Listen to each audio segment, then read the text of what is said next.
over to the flame first, okay? Once it's in the flame, you can actually hear the LP seeping inwards, and we're just gonna hit the sparker. The sparker rotates clockwise, one click over, and it sparks all burners. Now, granted, it's only gonna ignite the one that's being LP fed to. Sure. Okay?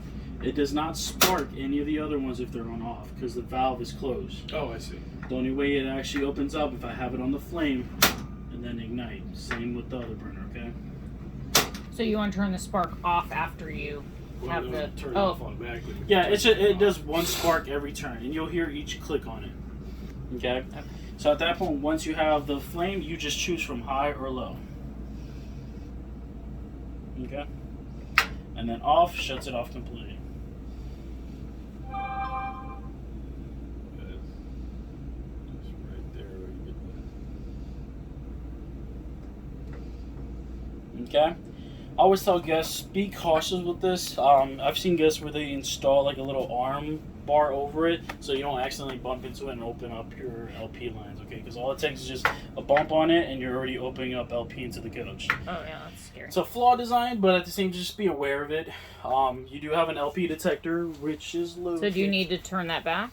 Or Nope, no, it just No, this rotates is just constantly. Oh, I see. I just want to see right behind you where they put the LP detector in this unit. I think this one should be close to the kitchen area. If it's not in the bathroom, so it's more probably directly in the back. We'll locate it in a little bit because it's probably more in the hallway area. The LP detector is just going to be detecting any smell of LP. It's always located closer to the bottom of the coach. Okay, if it smells it, if it alarms, don't freak out. All it's going to do is just make sure this is probably the first thing I always check, make sure they're off. Open up the windows and doors. Gonna let it vent out, and then you'll hear it stop occasionally. It's probably most likely this was the only leak that you have. Because the only thing that's LP in this coach is this and your furnace. And if you're not running your furnace, most likely it was this. Okay? Before setting the glass over, make sure this cools off, okay? So I'm not going to necessarily do it now just because we had some of the burners a little bit on for a while, but always be cautious. Let it cool off before setting that glass. It's happened a lot of times here where that glass just shatters because it's too hot. Okay, that's why you have a lot of warning configurations on there as well. If you don't want that on there, soap and water. Just peels right off. Oh, the stickers? Yeah. Some guys just don't like it. Underneath that is your convection / microwave / air fryer / dehydrator / Okay. which is everything.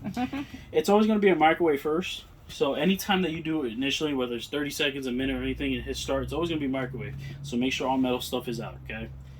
If you are going to be using convection or anything like that, you do have a cookbook in here that kind of gives you kind of presets for portions and how much temperature you want to put it for.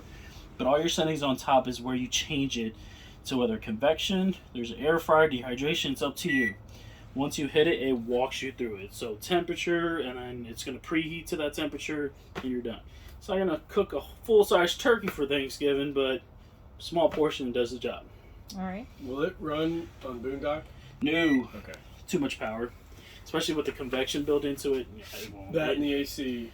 Yeah, it's typically you need to have some kind of either 30 amp or a 50 amp to power it up. Or a significant amount power generator that can power up this unit.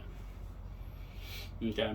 If you were ever planning on getting a generator in the future, always talk to George, or any of the salesmen. They have typically like a sheet to kind of give you an idea of what kind of power of generator to power this up with ease. Okay. You guys ever plan on doing that? Good to know. Okay.